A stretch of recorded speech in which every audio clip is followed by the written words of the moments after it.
नमस्कार दोस्तों, अगर आप भी अपने अंदर साहस, आत्मनिर्भरता और आत्मसम्मान को जागृत करना चाहते हैं, तो ये कहानी आपके लिए है।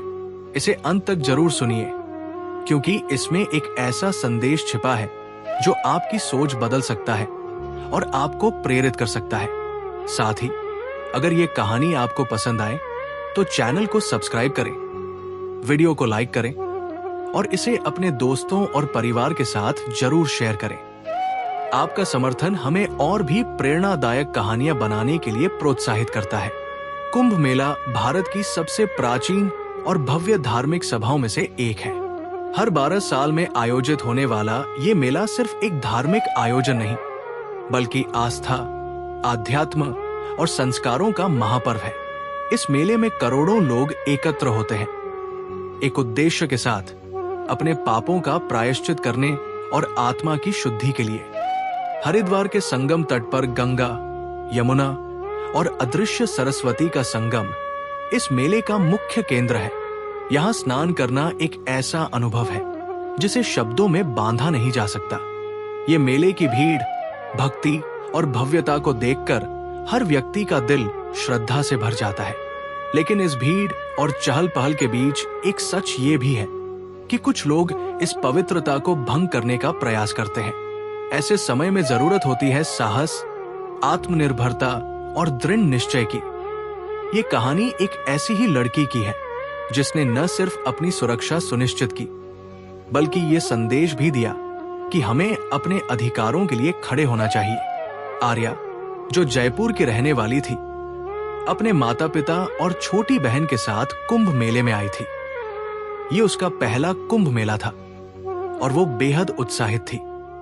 आर्या धार्मिक प्रवृत्ति की लड़की थी, लेकिन उसके भीतर साहस और आत्मनिर्भरता का अद्भुत संगम था। सुबह का समय था। सूरज की पहली किरणें गंगा के पवित्र जल पर पड़ रही थी।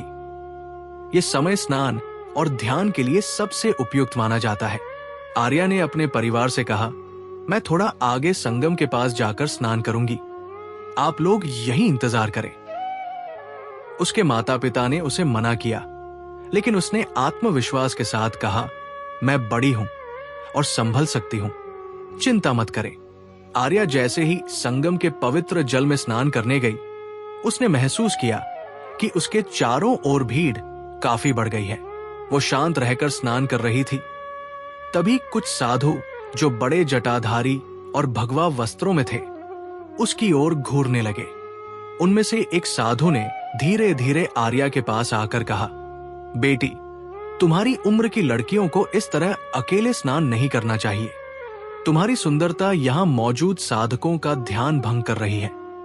आर्या को यह सुनकर अजीब लगा, लेकिन उसने शांति से जवाब दिया, मैं यहां अपने पापों से मुक्ति के लिए स्नान करने आई हूं और मैं किसी का ध्यान भंग करने का इरादा नहीं रखती।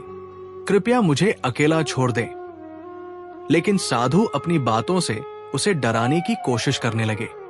एक ने आगे बढ़कर उसका हाथ पकड़ लिया और कहा, यहां हमारे नियम चलेंगे, तुम्हें यहां इस तरह स्नान करने की इजाजत नहीं है। आर्या के साथ ये सब पहली बार हो रहा था। वो थोड़ी घबराई, लेकिन उसने तुरंत अपने भीतर साहस को जगाया।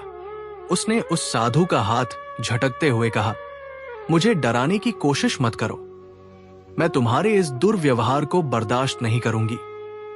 फिर भी उन साधुओं ने उसे घेर लिया। आर्या ने समझ लिया कि अब उसे अपनी सुरक्षा के लिए कुछ करना होगा। उसने अपनी आवाज ऊंची करते हुए चिल्लाना शुरू कर दिया, मदद करो, ये लोग मुझे परेशान कर रहे हैं। भीड़ में कुछ लोग उसकी ओर देखने लगे, लेकिन अधिकांश लोग ये सोचकर चुप थे कि ये उनका मामला नहीं है। आर्या ने देखा कि लोग मदद करने से कतरा रहे हैं। उसने तुरंत अपनी जेब से मोबाइल निकाला और 100 नंबर पर कॉल किया। उसने पुलिस को पूरी स्थिति बताई और कहा, मैं कुंभ मेले में हूं, कुछ साधु मुझे परेशान कर रहे हैं, मुझे तुरंत मदद की जरूरत है। पुलिस ने उसे भरोसा दिलाया कि वे तुरंत वहां पहुंचेंगे।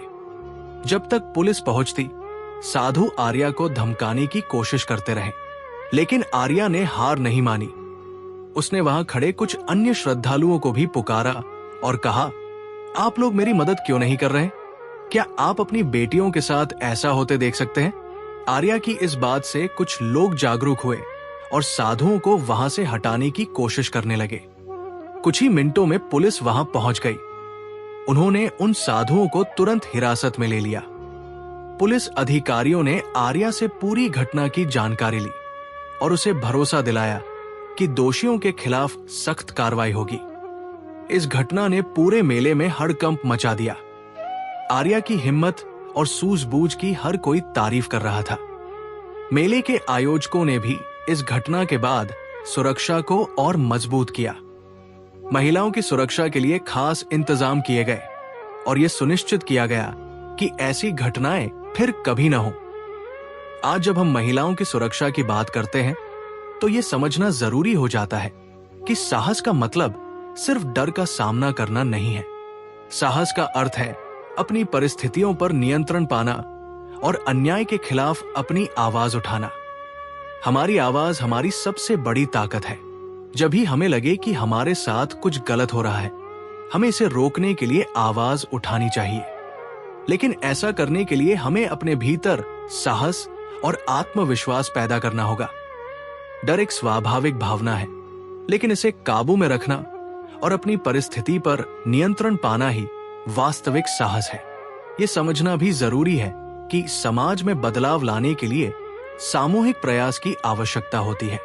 जब हम किसी अन्याय को देखते हैं और चुप रहते हैं, तो हम भी उस अन्याय के भागीदार बन जाते हैं। इसलिए ये हमारी जिम्मेदारी है कि हम न केवल अपनी बल्कि दूसरों की भी मदद के लिए खड़े हों। ये सिर्फ एक महिला की नहीं, बल्कि पूरे समाज की जिम्मेदारी है कि वो महिलाओं की सुरक्षा सुनिश्चित करे। कुंभ मेले में हुई उस घटना ने यह साबित कर दिया कि अगर आप सही कदम उठाते हैं तो न केवल आप अपनी सुरक्षा कर सकते हैं, बल्कि समाज को भी जागरूक कर सकते हैं। पुलिस की तत्परता और मेले में सुरक्षा के नए इंतजाम इस बात का प्रमाण है कि जब आप अपनी आवाज उठाते हैं तो बदलाव संभव है। हर महिला को यह समझने की जरूरत है कि उसकी सुरक्षा और सम्मान सबसे पहले उसके अपने हाथ में है। आत्मनिर्भरता सिर्फ आर्थिक या शारीरिक रूप से सक्षम होने तक सीमित नहीं है। ये मानसिक शक्ति और साहस का प्रतीक भी है। हमें अपनी बेटियों को ये सिखाना चाहिए कि वे किसी भी परिस्थिति में अपने आत्मसम्मान और अधिकारों के लिए खड़ी हो सके। याद रखें, आपके भीतर वो शक्ति है जो किसी भी मुश्किल को मात दे सकती है। आपको बस इसे पहचानने की जरूरत है। जब आप अपनी ताकत को समझेंगे तो न केवल आप, बल्कि आपके आसपास का पूरा समाज बदल जाएगा। इस घटना ने हमें यह भी सिखाया कि तकनीक का सही उपयोग कितना महत्वपूर्ण हो सकता है। एक समय था जब मदद मांगने के लिए लोग दूसरों पर निर्भर होते थे, लेकिन आज आपके पास मोबाइल फोन जैसा एक उपकरण है जो आपकी सुरक्षा सुनिश्चित कर सकता है। हर व्यक्ति को यह समझना होगा कि हमारी चुप्पी कई बार किसी अन्याय को बढ़ावा देती है। हमें अपनी जिम्मेदारी को समझते हुए अन्याय के खिलाफ खड़ा होना होगा। जब तक हम एकजुट नहीं होंगे, तब तक समाज में बदलाव लाना मुश्किल होगा। इस पूरी घटना से हमें यह प्रेरणा लेनी चाहिए कि डर किसी समस्या का समाधान नहीं है। अगर आप अपनी सुरक्षा के लिए सही कदम उठाएंगे, तो आप न केवल अपनी बल्कि दूसरों की भी मदद कर सकते हैं। हमें यह समझने की जरूरत है कि साहस और आत्मनिर्भरता सिर्फ शब्द नहीं, बल्कि जीवन के ऐसे मूल मंत्र हैं जो हर परिस्थिति में हमारी रक्षा कर सकते हैं। तो दोस्तों, इस घटना से प्रेरणा लेते हुए हम सभी ये संकल्प लें कि हम अपनी सुरक्षा और सम्मान के लिए हमेशा खड़े रहेंगे। याद रखें, आपकी आवाज ही आपकी ताकत है। अंत में आपसे निवेदन है कि यदि ये कहानी आपके दिल को छू गई हो तो इसे लाइक करें, अपने दोस्तों के साथ शेयर करें और हमारे चैनल को सब्सक्राइब करें। आपका हर एक लाइक और सब्सक्रिप्शन हमें ऐसी और प्रेरणादायक कहानियां लाने के लिए प्रेरित करता है। धन्यवाद।